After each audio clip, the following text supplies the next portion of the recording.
Hello everyone. In this video, we will going to discuss here about microbial pollution control.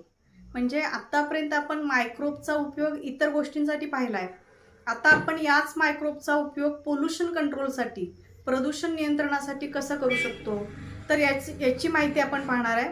यामध्ये जे solid waste आहे, घन कचरा, त्यानंतर सिवेज म्हणजे जे सांडपाणी आहे आणि इतर पोल्युटंट्स जे आहेत म्हणजे प्रदूषक जे आहेत हे दिवसेंदिवस वाढतच चाललेले आहेत आणि यामुळे सुद्धा खूप मोठ्या प्रमाणात काय होऊ लागले, प्रदूषण वाढत चाललेलं आहे.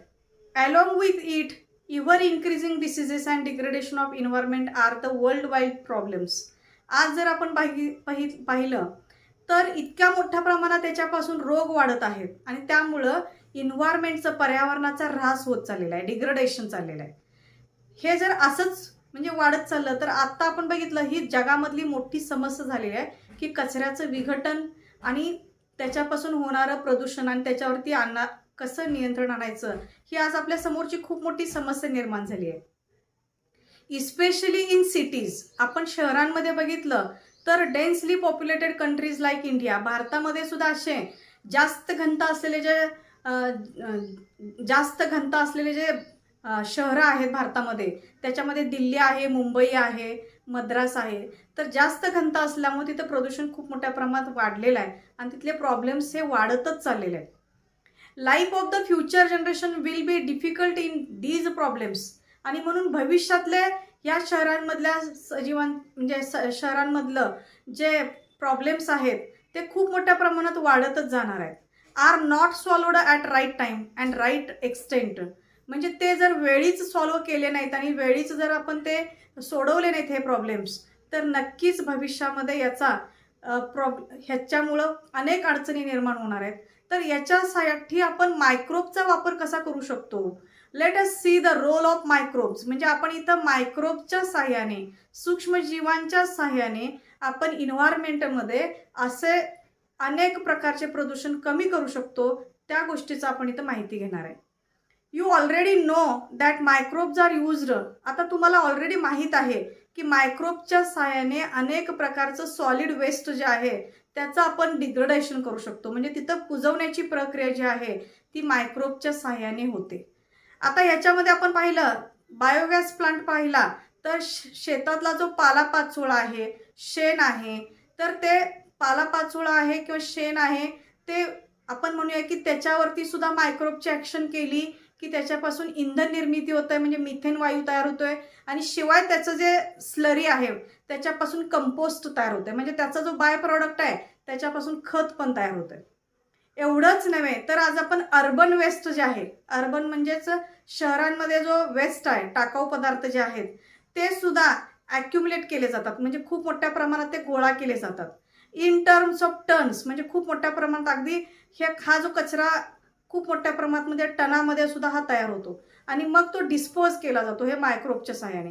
म्हणजे त्यातला ओला कचरा वेगळा करून, सुका कचरा वेगळा करून तो ओला कचरा जो आहे तो डिग्रेड करता येतं मायक्रोबच्या साह्याने. ठीक आहे.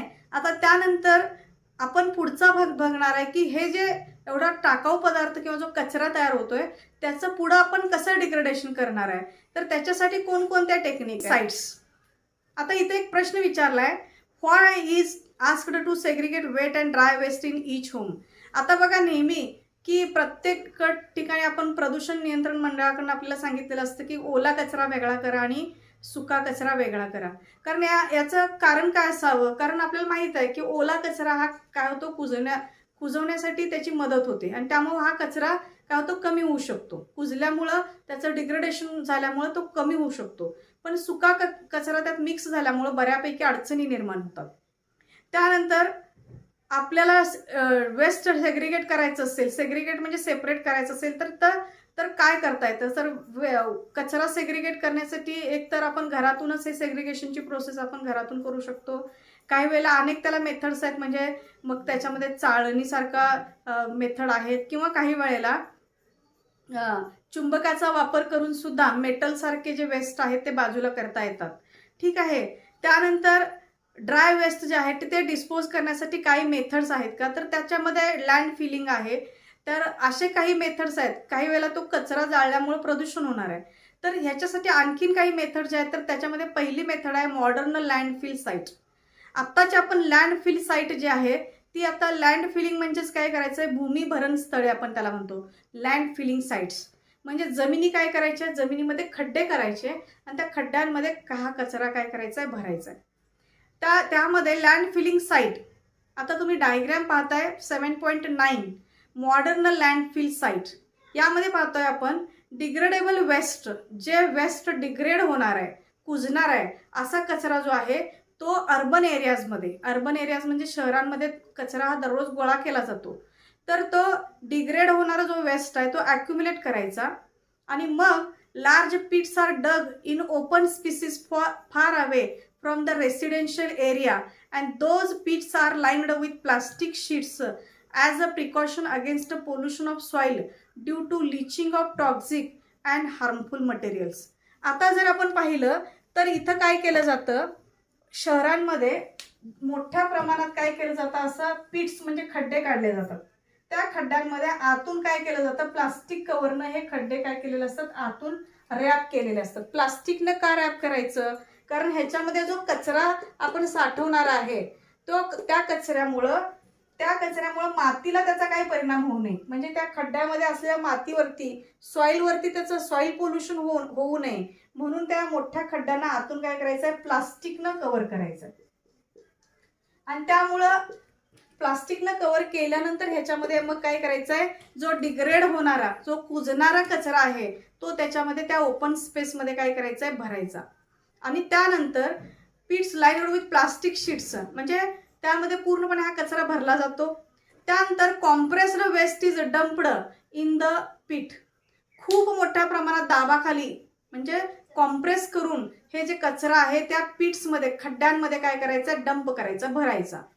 It is covered with layers of soil म्हणजे कुजणारा कचरा म्हणजे जो ओला कचरा आहे, म्हणजे त्याच्यामध्ये घरातलं अन्नधान्य म्हणजे ॲक्च्युली खरकट अन्न असेल किंवा भाजीपाल्याचे देठ असतील वगैरे, फळांचे देठ असतील, कवरिंग्स असतील, तर असा कुजणारा कचरा जो आहे तो ह्याच्यामध्ये काय केला जातो, भरला जातो ह्या लँड फिलिंगमध्ये.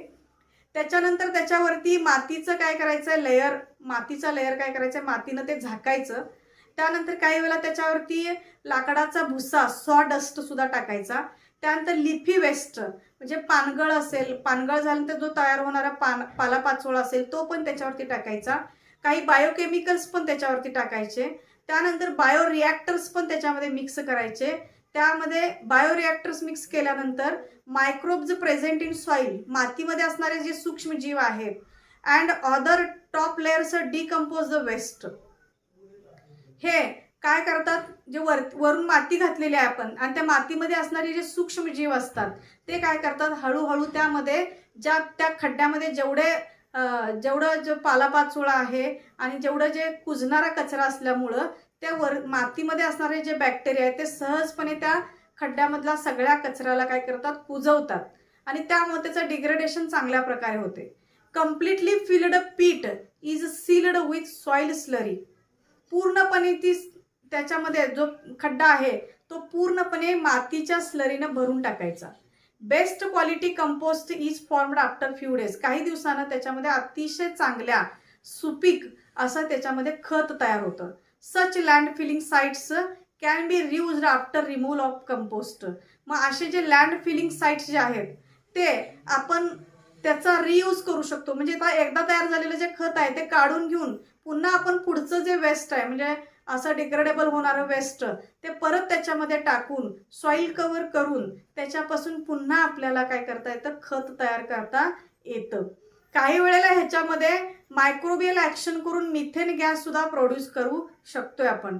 म्हणजेच हे आपण ह्या मॉडर्न लँडफिल साईटवरनं आपल्याला हे लक्षात येतं. म्हणजे उलट बघा याच्यामध्ये आपल्याला शहरांमध्ये भरपूर कचरा असा डिग्रेडेड कचरा जो तयार होतोय त्याचा एक चांगला उपाय म्हणजे तिथं कुठल्याही प्रकारचं प्रदूषण पण होत नाही, मातीचं पण प्रदूषण होत नाही आणि उलट त्या खड्ड्याचा पुनर्वापर पण होतोय आणि या पद्धतीनं आपण याच्यापासून खत तयार करू शकतो. याच्यासाठी मायक्रोब्स सॉइल बॅक्टेरिया मदत करत असतात. Okay, then second one is management in villages. म्हणजे आपण खेडोपाड्यांमध्ये बघितलं डोमेस्टिक सिवेज ते काय केलं जातं, जवळच्याच मातीमध्ये हे सांडपाणी सोडलं जातं किंवा काही वेळेला हे बायोगॅस प्लांटमध्ये सुद्धा याचा वापर होतो. पण जर आपण शहरांमध्ये गेलो तर sewage needs to be carried out processing unit and acted upon by microbial process. तर शहरांमध्ये मात्र तयार होणारं जे सांडपाणी आहे त्याची विल्हेवाट कशी लावायचा हा मोठा प्रॉब्लेम असतो. आणि म्हणून त्या सिवेजची काय आहे तर त्याच्यावरती वेगवेगळ्या प्रोसेस करून त्या सिवेज वॉटरचा परत रियूज करता येतो का ह्याच्यावरती अनेक प्रयोग चाललेले असतात. म्हणजेच ह्या सिवेज वॉटरचा उपयोग पुन्हा त्याचा रियूज करून म्हणजे त्याच्यावरती मायक्रोबियल ॲक्शन केली जाते आणि मायक्रोबियल ॲक्शन करून त्यातलं वेस्ट वॉटर वेगळं केलं जातं आणि मायक्रोबच्या सहाय्याने पाणी पुन्हा त्याचा रियूज करण्यासाठी वापर केला जातो. Microbes which can decompose any compound as well as destroy the pathogens. मायक्रोबच्या सहाय्याने आपण काही पॅथोजन्स जे आहेत म्हणजे जे काही हार्मफुल बॅक्टेरिया असतील, व्हायरस असतील, त्यांना मायक्रोबच्या सहाय्याने मारता येतं, डिकम्पोज करता येतं आणि त्याद्वारे तसे पॅथोजन हार्मफुल पॅथोजनला डिस्ट्रॉय करून आपण ते पाणी जे आहे ते पाणी म्हणजे सिवेजमधलं पाणी सेपरेट करून ते आता पुन्हा रियूज करता येतो. मग काही वेळेला ह्या पाण्यामध्ये ह्या जे काय सिवेज आहे त्या सिवेजमध्ये काही हार्मफुल पॅथोजन्स असतात. त्याच्यामध्ये कॉलरा प्रोड्यूस करणारे पॅथोजन्स असतील, टायफॉइड कॉझिंग करणारे काही साल्मोनेला टायफी सारखे बॅक्टेरिया असतील तर हे सिवेज वॉटरमध्ये मिक्स असतं. तर त्याला मारण्यासाठी काही मायक्रोबचा इथं वापर करता येतो. They release methane and CO2 by decomposition of carbon compounds present in sewage. आता काही वेळेला सिवेजवरती जर आपण मायक्रोबचा वापर केला तर 100% त्याच्यामधून काही वेळेला मिथेन वायू बाहेर पडतो आणि CO2 गॅस पण बाहेर पडतो. म्हणजे इथं कार्बन कंपाऊंडचं डिकम्पोजिशन झालं आणि त्याच्यासाठी मायक्रोबचा उपयोग झाला. Phenol oxidising bacteria decompose the xenobiotic chemicals present in the sewage.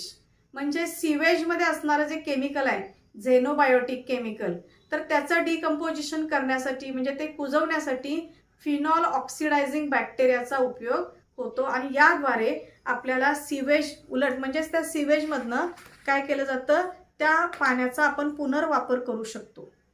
The sludge that settles down. आता आपण पाहिलंय की बऱ्याच वेळेला बघा आपण मोठे मोठे पाण्याचे जे टँक असतात म्हणजे आता पाणी पुरवठा करत असताना गावाला पाणी पुरवठा करणारे जे मोठे टँक असतात त्याच्यामध्ये बऱ्याच वेळेला बघा जे आलेलं पाणी असतं ते काय केलं जातं काही वेळासाठी स्थिर केलं जातं आणि त्यानंतर सेटलिंग टँकमध्ये त्याला स्थिर केलं जातं. त्यावेळेला खाली जाऊन बसलेला जो गाळ असतो त्याला स्लज म्हणायचं. Then the sludge that settles down. जे स्लज जे आहे ते जे तळाला जाऊन बसलेलं असतं तर the sludge that settles down in this process can again be used as a fertiliser. खाली जाऊन बसलेला जो गाळ आहे त्याचा आपण उपयोग फर्टिलायझर म्हणून खत म्हणून करू शकतो. And water release after microbial treatment in environmentally safe. आता मायक्रोबियल ट्रीटमेंट केलेलं जे पाणी आहे ते इन्व्हायरमेंटच्या दृष्टीनं अगदी सेफ असतं, उपयोगी असतं आणि योग्य असतं, सुरक्षित असतं. Microbes are used for bioremediation of environment polluted due to sewage. म्हणजे सूक्ष्मजीवांचा उपयोग करून used for bioremediation for environment म्हणजे इन्व्हायरमेंटला आपण पुन्हा इन्व्हायरमेंटमध्ये जे प्रॉब्लेम्स तयार होतात त्याचं पुन्हा रेमेडी म्हणून सूक्ष्मजीवांचा इथं चांगल्या प्रकारे उपयोग होतो आणि जेणेकरून पोल्युटेड ड्यू टू सिवेज म्हणजे सांडपाण्यातलं प्रदूषण कमी करून त्याचा पुनर्वापर करण्यासाठी ह्या सूक्ष्मजीवांचा अतिशय चांगल्या प्रकारे उपयोग होतो. यानंतर पुढचा clean technology. Human being has made a very fast progress in technology. मानवानं तंत्रज्ञानामध्ये खूप फास्ट गतीनं प्रगती केलेली आहे. However environmental pollution is also increasing with same speed. आणि जेवढा टेक्नॉलॉजीमध्ये प्रगती केलेली आहे तेवढ्याच प्रदूषणानं सुद्धा काय केलेलं आहे तेवढ्याच पद्धतीने तेवढ्याच वेगानं प्रदूषण पण वाढत आहे. Let us see the ways to control over air, soil and water pollution with the help of microbes. मग हवेचं प्रदूषण आहे, मातीचं प्रदूषण आहे, पाण्याचं प्रदूषण आहे तर हे आपण सूक्ष्मजीवांच्या सहाय्याने कशा पद्धतीने कंट्रोल करू शकतो, ह्याचे काही मार्ग आपण इथं पाहणार आहे. Microbes have natural ability of decomposing the man made chemicals. आता बघा, सूक्ष्मजीवांच्या मध्ये ही नैसर्गिक क्षमता आहे की मानवानं निर्माण केलेले जे अनेक घटक आहेत, केमिकल्स आहेत, ते कमी करणं, त्याला विघटन करण्याचं मुख्य क्षमता ही सूक्ष्मजीवांमध्ये आहे. काही हायड्रोकार्बन्स आहेत आणि काही केमिकल्स आहेत की जे आपण ते ट्रान्सफॉर्म करण्याची ॲबिलिटी ह्या सूक्ष्मजीवांमध्ये आहे. आता यामध्ये पहिला वे आहे some microbes remove the sulphur from fuels.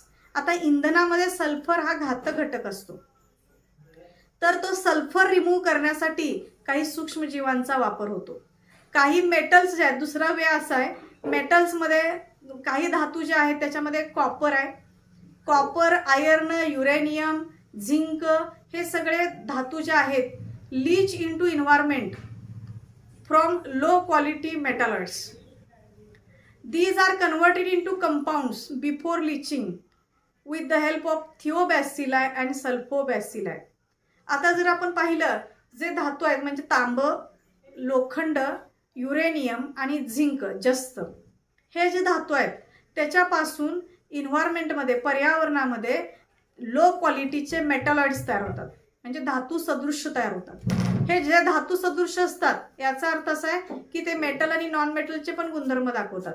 तर त्याचं रूपांतर म्हणजे लिचिंग प्रोसेस होण्यापूर्वी काही थिओबॅसिलाई म्हणजे काही बॅक्टेरियांच्या सहाय्याने, थिओबॅसिलाई आणि सल्फोबॅसिलायच्या सहाय्याने त्याचं कन्व्हर्जन आपण चांगल्या कंपाऊंडमध्ये करू शकतो आणि त्यामुळं त्या मेटल्सचं कन्व्हर्जन मेटलॉइड मध्ये होण्यापासून आपण थांबवू शकतो. त्यानंतर you must have seen or read the news of dead fishes or oil water accumulating at the sea coast. Why does this happen. आता तुम्ही बऱ्याच वेळेला अशा बातम्या ऐकताय की काही वेळेला समुद्रामध्ये काय झाले आहेत, मासे मरून पडलेले आहेत, किंवा काही वेळेला समुद्रामध्ये तेल वाहून आणणारे जे काय जहाज असतात त्यांच्यामध्ये ऑइल लिकेज झाल्यामुळं सुद्धा काय झालेलं असतं, समुद्राच्या पाण्यामध्ये ऑइल मिक्स झालेलं असतं. अशा वेळेला समुद्रातनं जे प्राणी जगत आहे त्यांना धोका असतो. तर अशा वेळेला जे स्पिलिंग झालेलं असतं, स्पिलिंग म्हणजे जे spilling of petroleum oil occurs in ocean, म्हणजे काही वेळेला महासागरामध्ये, समुद्रांमध्ये ऑइल स्पिलिंग झाल्यामुळं, म्हणजे तेल मिक्स झाल्यामुळं, पाण्यामध्ये तेल मिक्स झाल्यामुळं तिथल्या अनेक सजीवांवरती ह्याचा वाईट परिणाम होतो. मासे मरतात आणि मासे मेल्यानंतर इतर प्राण्यांवरती सुद्धा, समुद्रातल्या सजीवांवरती त्याचा वाईट परिणाम होत असतो. हे जर आपल्याला थांबवायचं असेल, धिस ऑइल मे प्रूव्ह फटाल. आता असं जे तेल पाण्यामध्ये मिक्स झालेलं असतं, असं ऑइल हे काय असतं, अतिशय टॉक्झिक असतं. फटाल याचा अर्थ अतिशय विषारी असतं, ते टॉक्झिक असतं. And toxic to aquatic organism, सगळ्याच जलीय प्राण्यांसाठी हे अतिशय टॉक्झिक असतं. It is not easy to remove the oil layer from surface. आता हे मुलांना शक्य नसतं की समुद्रातल्या पाण्यातून तेव्हा ते तेल बाहेर काढणं किंवा ते तेल लगेच रिमूव्ह करणं हे शक्य नसतं. अशा वेळेला not easy to remove oil layer from surface of water by mechanical method, म्हणजे यांत्रिक पद्धतीनं हे लगेच तेल बाहेर काढणं शक्य नसतं. अशा वेळेला बॅक्टेरिया जे आहेत त्याचा मात्र खूप चांगल्या पद्धतीने उपयोग होतो. म्हणजे बॅक्टेरिया म्हणजे जीवाणूंचा इथं मात्र खूप चांगला उपयोग आहे. त्याच्यामध्ये उदाहरण आहे सुडोमोनास स्पीसीज, म्हणजे सुडोमोनासचे जे बॅक्टेरिया असतात त्याच्या सगळ्या जाती. त्याच्याशिवाय Alcanivorax borkumensis have the ability. हे बॅक्टेरिया जे आहेत तर याच्यामध्ये अशी ॲबिलिटी आहे to destroy the pyridines and other chemicals. हे काय करतात, त्या ऑइलमधलं जे पायरिडिन आहे आणि इतर केमिकल्स डिस्ट्रॉय करण्याचं, नष्ट करण्याचं काम ह्या बॅक्टेरिया करू शकतात. एवढंच नव्हे तर hence these bacteria are use to clear the oil spills. म्हणजे हे बॅक्टेरिया काय करतात, ऑइल स्पिलिंग झालेलं जिथं आहे, म्हणजे जिथं समुद्राच्या पाण्यामध्ये जिथं तेल काय झालेलं आहे, समुद्राच्या पाण्यामध्ये गळती झालेली आहे, तेल मिक्स झालेलं आहे, तिथनं सगळं ऑइल रिमूव्ह करण्याचं काम, म्हणजे ॲक्च्युली तिथं ऑइल स्पिलिंगच्या ठिकाणी प्युरिफिकेशनचं काम हे बॅक्टेरिया करू शकतात. म्हणजे ऑइल पूर्णपणे क्लिअर करण्याचं काम, त्या पाण्यातून वेगळं करण्याचं काम हे बॅक्टेरिया करू शकतात. These are called as a hydrocarbonoclastic bacteria. शब्द बघा इथं, त्याच बॅक्टेरियांना, म्हणून ह्या बॅक्टेरियांना काय म्हटलं जातं, हायड्रोकार्बोनोक्लास्टिक बॅक्टेरिया असं त्याला स्पेशल नाव दिलेलं आहे, HCB. ते काय करतात, दॅट डिकम्पोज द हायड्रोकार्बन्स. ते काय करतात, हायड्रोकार्बनचं डिकम्पोजिशन करतात. And bring about the reaction of carbon with oxygen. आणि कार्बनचं एवढंच नव्हे तर ते डिकम्पोजिशन तर करतातच, हायड्रोकार्बनचं डिकम्पोजिशन करतात आणि कार्बनचं ऑक्सिजन बरोबर रिॲक्शन घडवून आणतात. CO2 and water is formed in this process. या प्रोसेसमध्ये कार्बन डायऑक्साईड वायू तयार होतो आणि पाणी तयार होतं. आता ह्यातला तुम्हाला लक्षात आलं का बघा, कार्बन डायऑक्साईड वायू तयार होतो म्हणजे तो पुन्हा हवेत जाणार आहे, म्हणजे त्या दूषित पाण्यातून कार्बन डायऑक्साईड हवेत रिलीज होणार आहे आणि पाणी पुन्हा जो शिल्लक राहतं ते पाणी पुन्हा समुद्रात आहे तसं राहणार आहे. म्हणजे याचा अर्थ असा आहे की जे टाकाऊ पदार्थ आहेत किंवा जे नको असलेले घटक आहेत ते इथनं रिमूव्ह केले जातात. त्यानंतर प्लास्टिक बॉटल्स जे असतात, plastic bottles are formed from the chemical substance. आता आपण बघतोय की प्लास्टिक बॉटलचा जो आपण वापर करतोय हे काही केमिकल्स पासून तयार होत आहेत. आता ते केमिकल जे आहेत पॉलीइथिलीन, त्याचं नाव असं आहे पॉलीइथिलीन टेरेप्थॅलेट पॉलिस्टर. पॉलीइथिलीन टेरेप्थॅलेट पॉलिस्टर पासून काय तयार होतं, प्लास्टिकचे बॉटल्स तयार होतात. Nowadays most of the urban garbage. आत्ताच्या दिवसांमध्ये आपण बघितलं तर जर शहरांमध्ये जो कचरा जो गोळा होतोय त्याच्यामध्ये most of the garbage is consist of plastic. आणि त्याच्यामध्ये आपण पाहिलं तर सगळ्यात जास्त प्रमाण प्लास्टिकचं आहे. It has been observe that species like. मग आता तुम्हाला सगळ्यांना माहिती आहे की काही बॅक्टेरिया जे आहेत त्याच्यामध्ये व्हायब्रिओ, त्यानंतर आयडिओनेला सॅकिएन्सिस कॅन डिकम्पोज द PET. बघा, म्हणजे हे प्लास्टिक सुद्धा कुजवणारे काही बॅक्टेरिया आहेत, त्याच्यामध्ये त्याची नाव आहेत व्हायब्रिओ, त्यानंतर आयडिओनेला सॅकिएन्सिस. हे काय करतात, हे PET polyethylene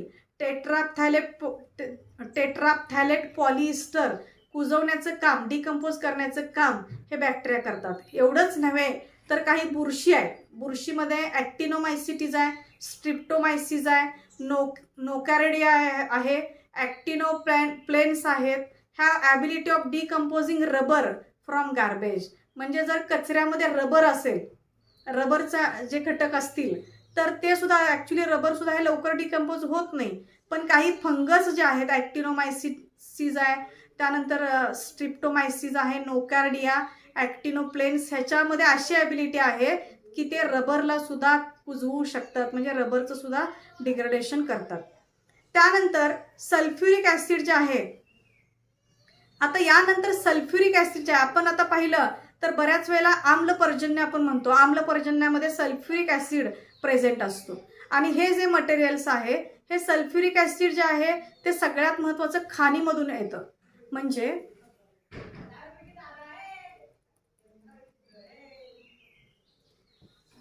sulphuric acid is present in the acid rain. आम्लपर्जन्यामध्ये सल्फ्युरिक ॲसिडचा समावेश असतो.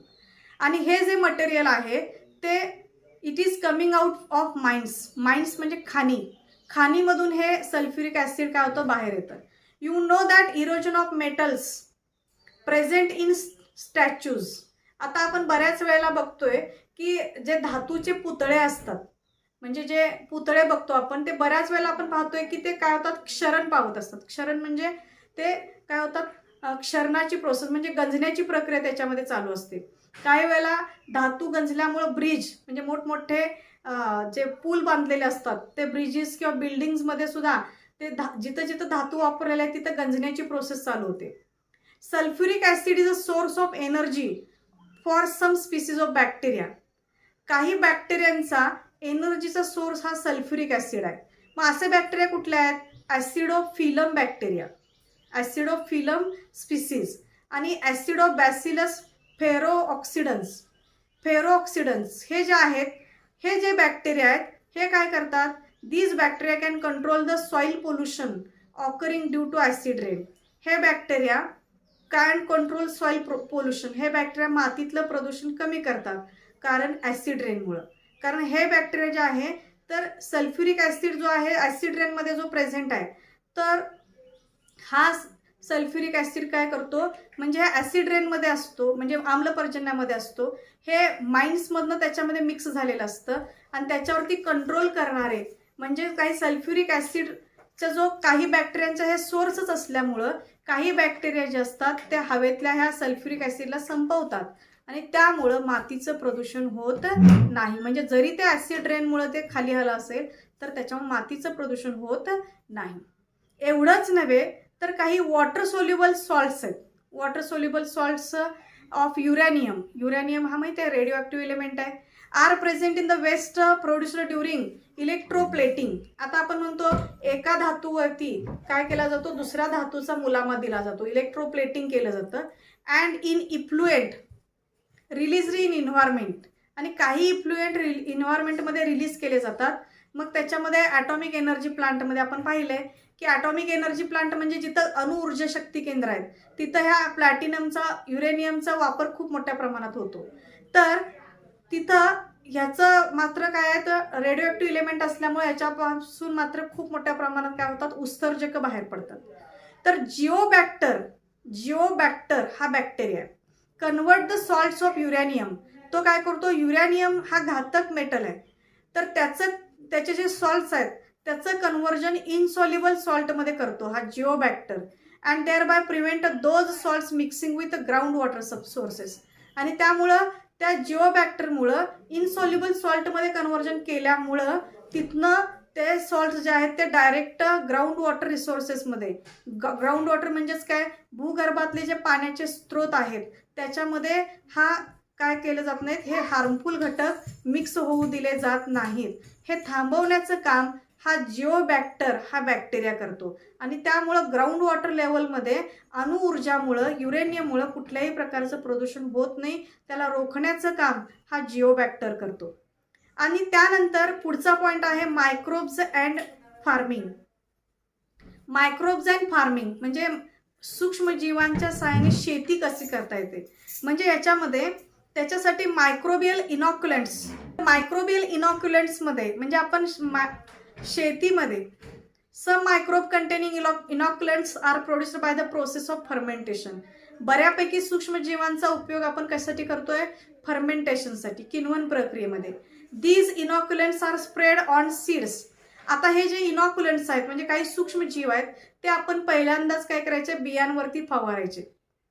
बिफोर सोविंग म्हणजे पेरण्यापूर्वीच काय करायचं आहे, त्या बियांना काय करायचं, काही हे सूक्ष्मजीवांचे इनॉक्युलंट्स म्हणजे सूक्ष्मजीवांचे जे काय पावडर असेल तर ते त्याच्यावरती फवारायचे. किंवा काही some of the inoculants are release in to plants. काही इनॉक्युलंट्स हे डायरेक्ट वनस्पतींवरती काय करायचे, स्प्रेड करायचे. Microbes it in inoculants help in the plant growth by supplying nutrients. आता हे इनॉक्युलंट्स जे माती म्हणजे बियांवरती टाकलेले आहेत किंवा प्लांट्सवरती टाकलेले आहेत त्यामुळे त्या पिकांना न्यूट्रिएंट्स मिळतात. They improve the quality of vegetarian food. त्याच्यामुळे त्या वनस्पतीतली अन्नाचं प्रमाण म्हणजे त्यातलं सत्व वाढतं आणि त्यामुळे क्वालिटीमध्ये सुधारणा होते. त्यानंतर अझोटोबॅक्टर हा खूप महत्त्वाचा बॅक्टेरिया आहे. अझोटोबॅक्टर सोल्युशन कंटेनिंग, ज्या सोल्युशनमध्ये ज्या द्रावणामध्ये अझोटोबॅक्टर आहे.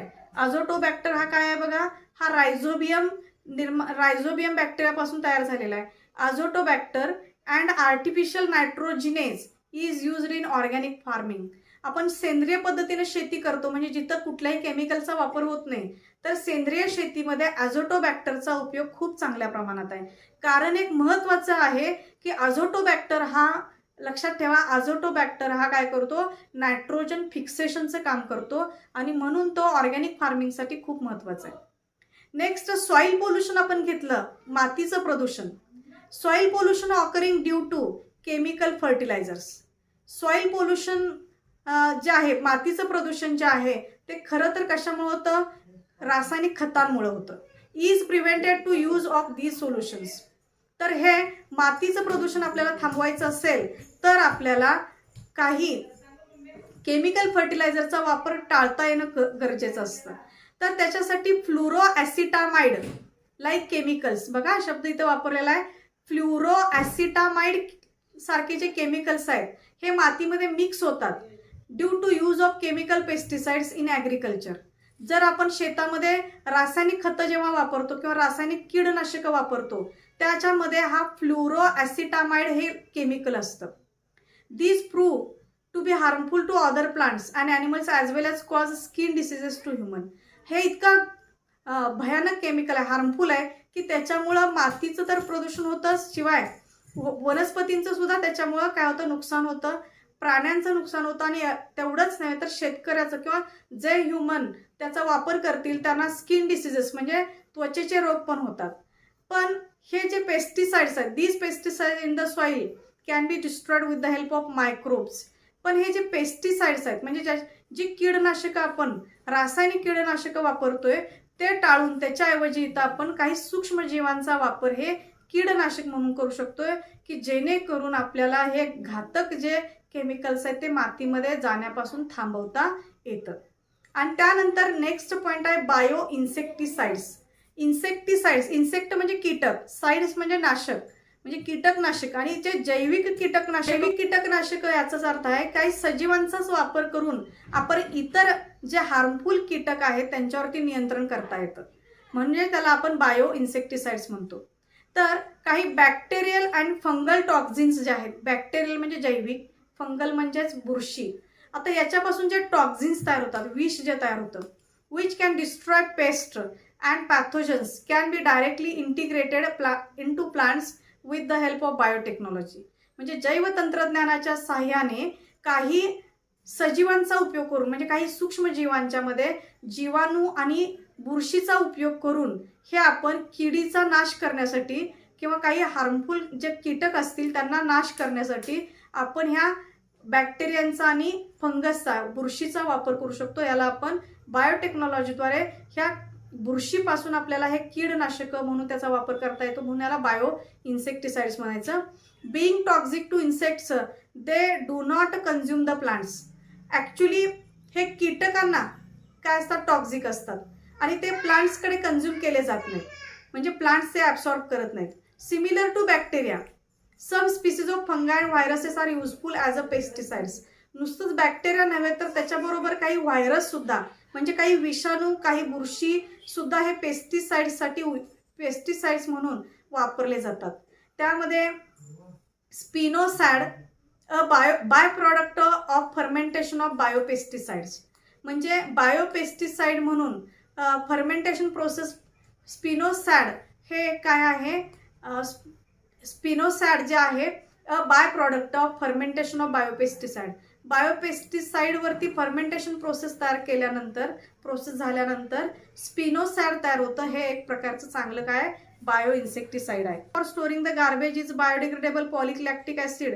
सच material should be used for as per the need only and environment should be saved. इथे एक मेसेज दिलेला आहे की प्लास्टिकचा उपयोग आपण बऱ्याच वेळेला जो कचरा आहे तो स्टोअर करण्यासाठी प्लास्टिकचा वापर करतोय. आणि प्लास्टिक आहे काय, प्लास्टिकचा उपयोग आपण करतोय गार्बेज स्टोअर करण्यासाठी. Is biodegradable and polylactic acid.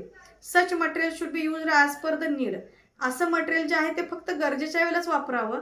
And only the environment should be saved. Actually प्लास्टिकचा वापर करू नये आपण, कारण प्लास्टिक डिग्रेडेशन व्हायला खूप वेळ लागतो. आणि एन्व्हायरमेंट म्हणजे आपण पर्यावरणाला प्लास्टिकचा वापर पूर्णपणे टाळला तर आपण खरोखर पर्यावरणाला वाचवू शकतो.